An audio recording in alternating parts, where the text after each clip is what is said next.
The Torah is the blueprint of creation. This is a very key Torah principle. God is the architect.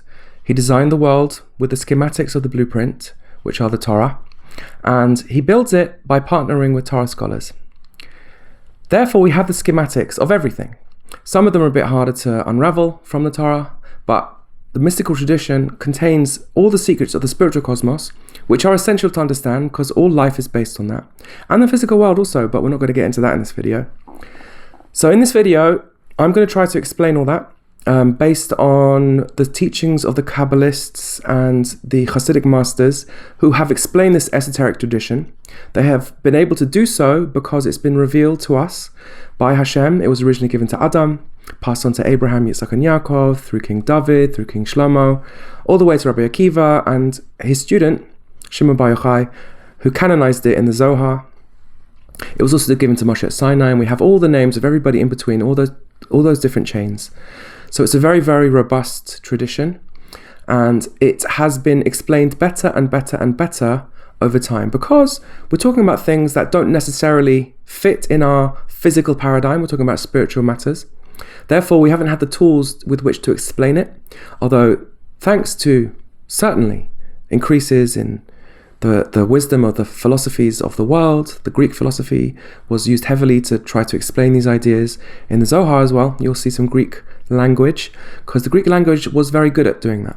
And the same now. We are now after an enlightenment, and after an industrial revolution, and a scientific revolution, and also a philosophical revolution of our own. And all of these advances have increased our language abilities, our abilities to explain and understand deep and esoteric ideas. We have more abstract brains than we ever had. Even school children nowadays have that. So we do have access to understand some of these ideas. Nonetheless, because this is an introductory video, I have to make the disclaimer that I'm going to be heavily oversimplifying, because it's obviously an endless topic, and I can't go into all the details now. That will be too much to digest. I want to give this as like an introductory video.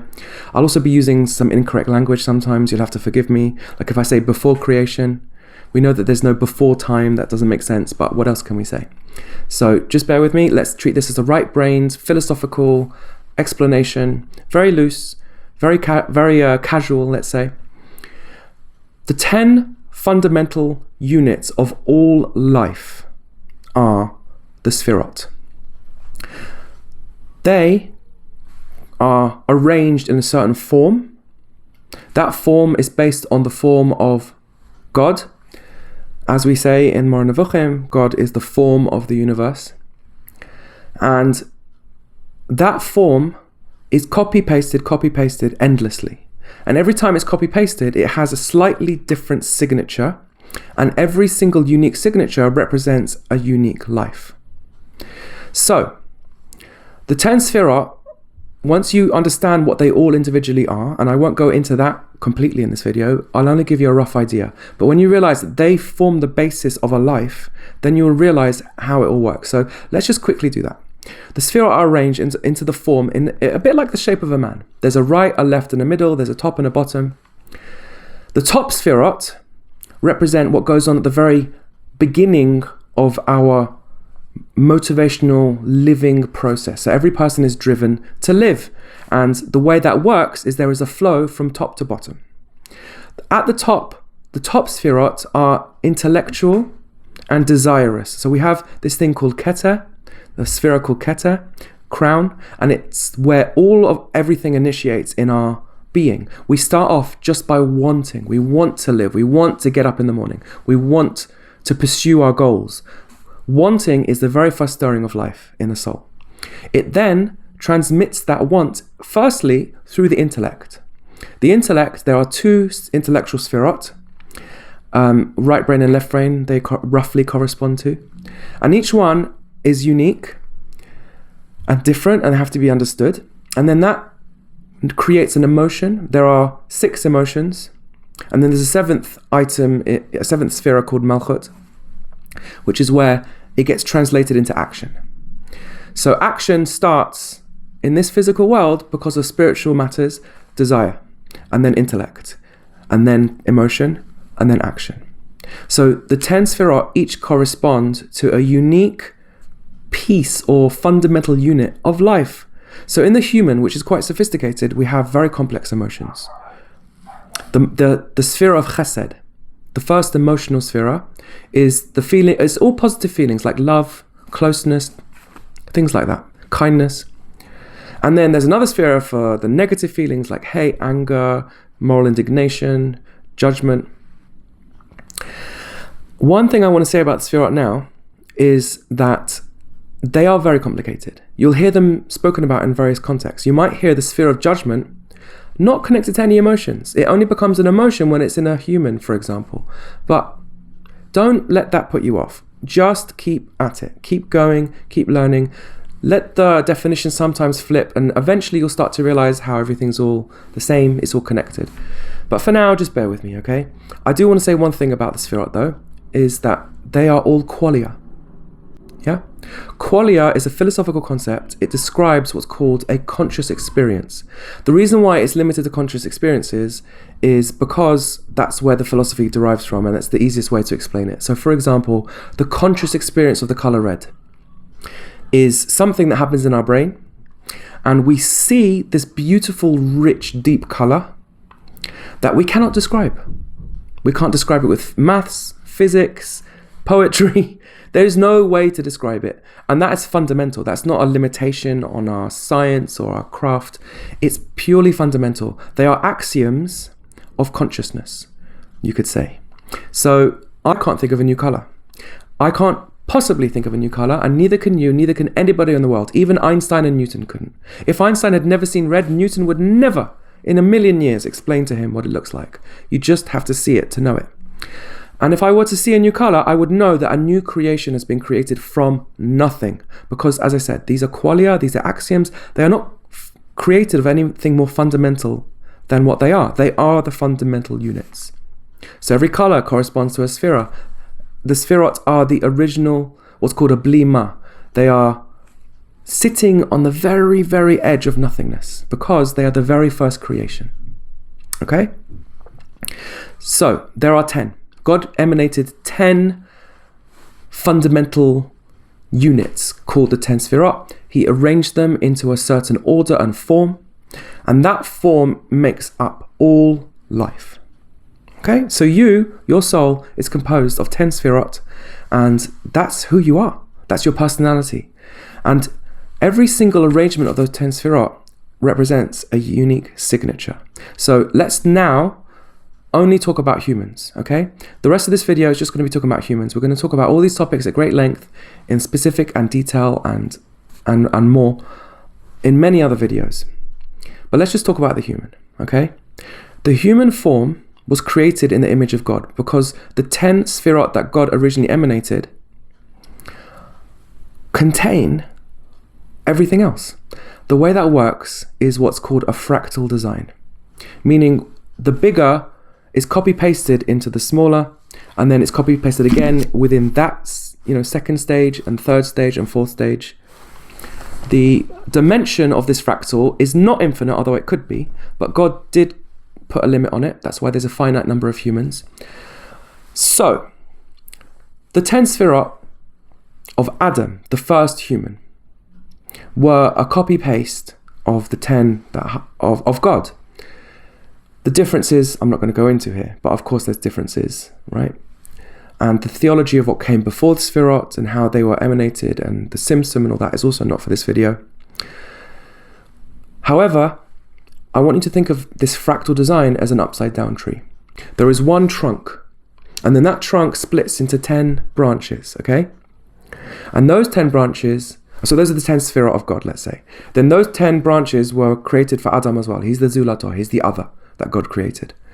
Those 10 Sefirot are now a new trunk, and each one of those 10 Sefirot, each one of those first 10 branches contain 10 more branches, and they contain 10 more branches, and they contain 10 more each, until you have billions and billions and billions of individual units of 10 Sefirot. Now, instead of saying 10 Sefirot, I'm just going to call it life now. 10, each one of those is a soul. Yeah? Every little group of 10 that is its own thing is a soul. So your soul is somewhere on this tree. So is mine. So is all the other billions of people in the world. Technically speaking, there are 600,000 true branches on this tree, then those final 600,000 all have leaves and sticks and things that come out that are basically derivatives of the 600,000. Now, within that 600,000, you can imagine, like, for example, Adam is at the very, very top. He contains everything. Then those 10 that first come off of him contain everything that come after them. And then those 10 contain everything that come after them. So let's give an example, right? Let's say Adam's sphere of wisdom. Let's say Adam's sphere of kindness. All the people that are within that, meaning the first 10 that's in there, and then the 10 in those individual 10, and those 10, all find that the root of their soul is kindness. Therefore, their proclivity towards kindness is bigger than anybody else. They see the world fundamentally almost like they are clouded by the assumption that kindness is the truth. Kindness is what everything is all about. It shapes their personality. It gives them their spiritual talents. It gives them their spiritual power. Okay? So, the person who is the kindness of Adam is going to be the kindest person in the world. Got it? The person who is the justice of Adam is going to be the most judgmental, justice related. It's hard to say.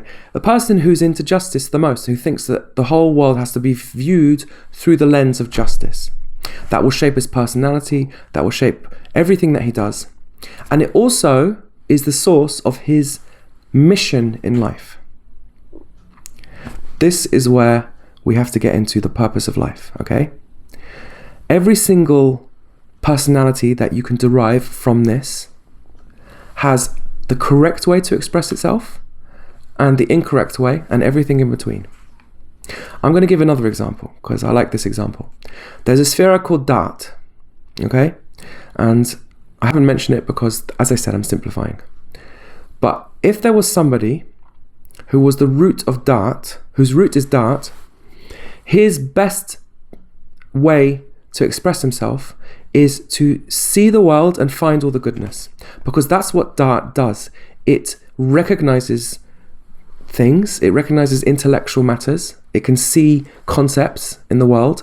It can even mix them all together and blend them and come up with new ideas, etc.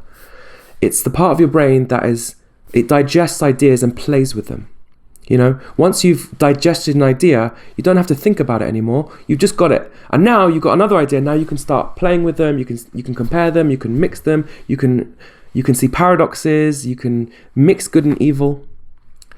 So the mixture of good and evil comes from Da'at. That's why the Eitz Da'at, the tree of knowledge, was such a big problem, because it's when good and evil can become mixed. I'm going to go into that in much more detail later. Don't worry if you didn't understand that, but just get the point that Da'at is the part of the intellect that's good at mixing good and evil. So somebody whose root is Da'at, he is the world's expert at mixing good and evil.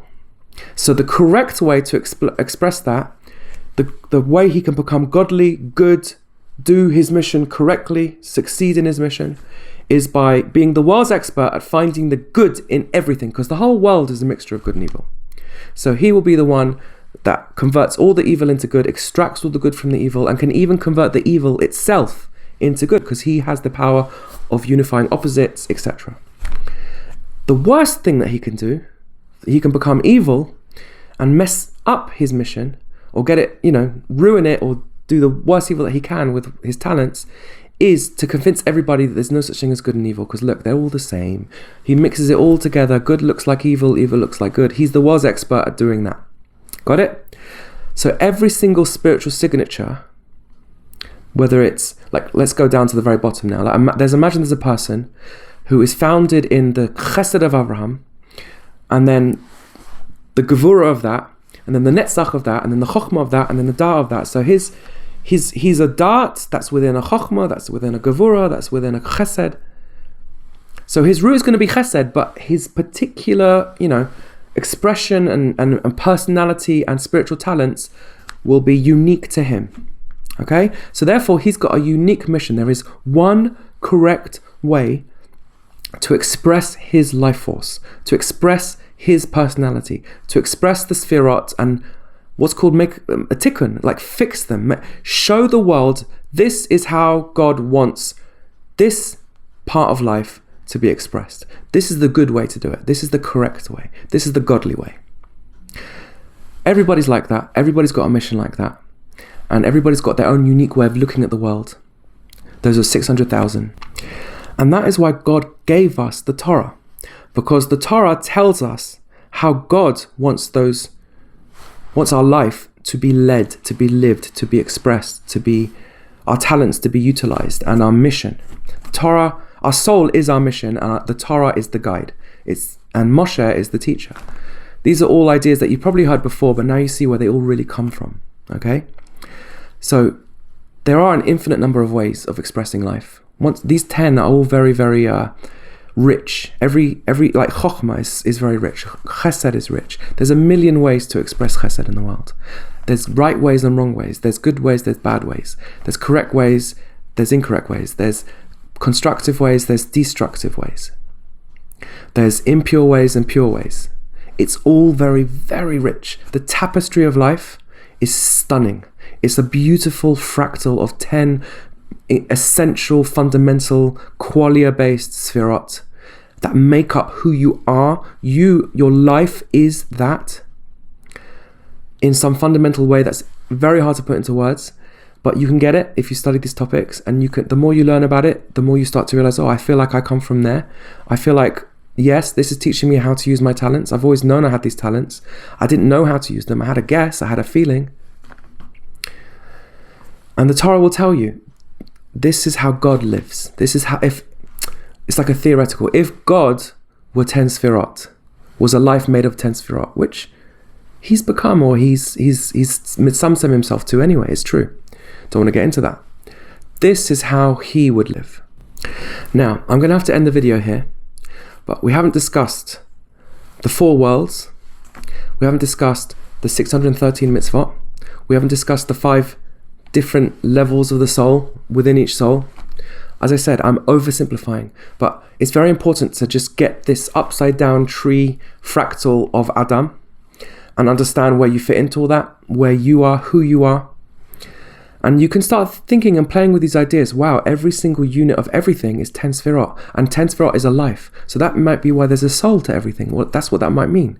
You can now understand how you can use these 10 sfirot to create all different types of life. You may not be able to do that yourself, but you can understand the principle, the process. You can start to fit it into your thinking and in your understanding, and now you have a better picture of the 10 sfirot.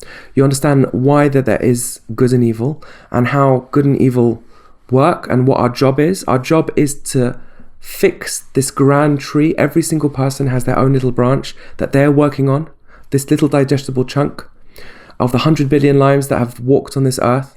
Each one is just one little piece of the tree, working on his little piece of the puzzle. So the tree itself will be a beautiful tree of life. Will it be all integrated again one day? I think so. I think we all are just one person, really.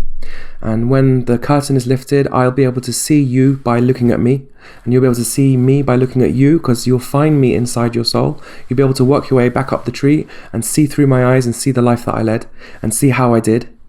And you'll see that if everybody gets it right, if everybody does the job correctly, we will end up with a life that can fit into a world where evil is possible. But it's not possible anymore, because we all fixed it. We all showed exactly how God wants it. And then we will realize that life is paradise. Life is good. It's good because God wanted it to be good. He designed it to be good. He based it on himself. And he is good. So our reward is the work that we're doing. We're going to build this amazing life, and we'll have nothing but a good life after that. However that's going to look, we don't need to know. We just need to know these principles. So Shkoyach, thanks for listening, and stay tuned for the next video on this topic.